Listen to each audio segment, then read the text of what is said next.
Emily hadn't expected to end up here, not like this. At 32, she was a single mother-to-be, her life rebuilt from the ashes of a marriage that had crumbled under Michael's ambition. They'd met in college, two dreamers with big plans, she, a graphic designer with a passion for storytelling through art, he, a brilliant medical student destined for greatness.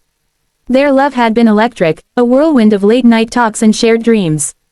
But as Michael climbed the ranks of his surgical career, he grew distant, consumed by work. The late nights turned into missed anniversaries, the promises into apologies, until Emily walked away, unable to compete with his obsession. Now, here he was, the only doctor on call in this small-town hospital during a freak snowstorm that had stranded the rest of the staff.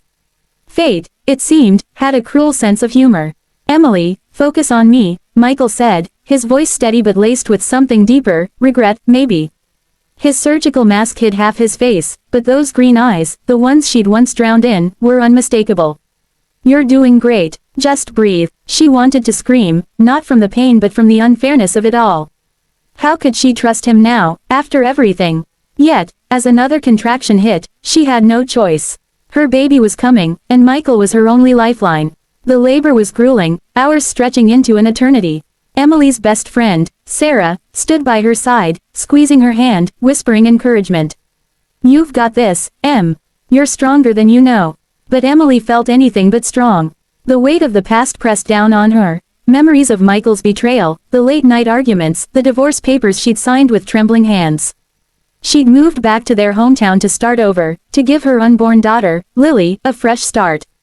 Yet here he was, back in her life at the most vulnerable moment. Michael worked with precision, his hands steady as he monitored her vitals. But Emily noticed the way his jaw tightened when their eyes met, the way his fingers lingered a moment too long when adjusting the monitor.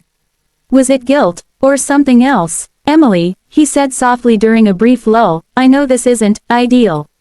But I'm here. I won't let anything happen to you or the baby." She wanted to believe him, but the wounds were still raw. "Just do your job, Michael," she snapped, her voice breaking. "This isn't about us." He nodded, his eyes dropping to the floor. For a moment, she saw the man she'd loved, the one who'd once promised her forever. But that man was gone, wasn't he? As the labor intensified, complications arose. The baby's heart rate dropped, a faint alarm beeping on the monitor. Emily's heart pounded as fear clawed at her chest. "What's happening?" she gasped, clutching Sarah's hand. Michael's calm exterior faltered for a split second, but he recovered quickly. "The baby's in distress. We need to move to an emergency C-section. Emily, I need you to trust me." Trust him. The words felt like a cruel joke. But as the nurses prepped her, rushing her to the operating room, Emily saw something in Michael's eyes she hadn't seen in years, determination, not just as a doctor, but as someone who cared deeply. In the OR, time blurred. Emily's fear for Lily consumed her, drowning out the past. Michael worked with a team of nurses, his voice a steady anchor in the chaos. "Stay with me, Emily," he said, his tone both professional and personal. "We're going to get through this." The procedure was a blur of bright lights and muffled voices. Emily clung to Sarah's hand, praying silently for her daughter. Then, finally, a cry pierced the air, small, fragile, but alive.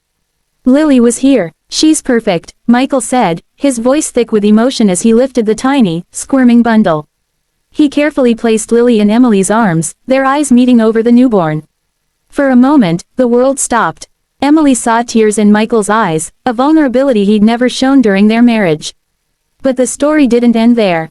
As Emily recovered, Michael lingered, checking on her more than necessary. She wanted to push him away, to protect her heart, but something had shifted. The way he looked at Lily, the gentleness in his voice, it stirred memories of the man she'd fallen in love with. One evening, as snow fell outside the hospital window, Michael sat by her bedside. "Emily," he began, his voice low, "I know I don't deserve a second chance. I failed you. I let my career come first, and I lost the best thing in my life. Seeing you today, fighting for Lily, it made me realize how much I've lost." Emily's throat tightened. "Why now, Michael? Why say this when I'm trying to move on?" "Because I can't keep pretending I don't love you," he said, his voice breaking. "I've spent 3 years regretting every choice that led to losing you. And today, delivering Lily, it felt like a chance to do something right for you." She stared at him, torn between anger and the flicker of hope she couldn't ignore. "You hurt me, Michael. I can't just forget that. I know, he said. And I'm not asking you to. But I want to be here, for you, for Lily, in whatever way you'll let me. Not as a doctor, but as someone who cares. The incredible moment came not in the delivery room, but in the days that followed. Michael didn't just walk away after his shift. He showed up every day, bringing coffee for Sarah, sneaking in Emily's favorite cookies, and sitting quietly by Lily's crib, watching her sleep. He didn't push, didn't demand forgiveness, but his actions spoke louder than words. One afternoon, Emily watched him hold Lily, his face soft with wonder. She has your eyes, he said, smiling. And in that moment, Emily saw a future, not a perfect one, but one where healing was possible. She didn't know if she could ever fully trust Michael again, but she was willing to try. For Lily, for herself,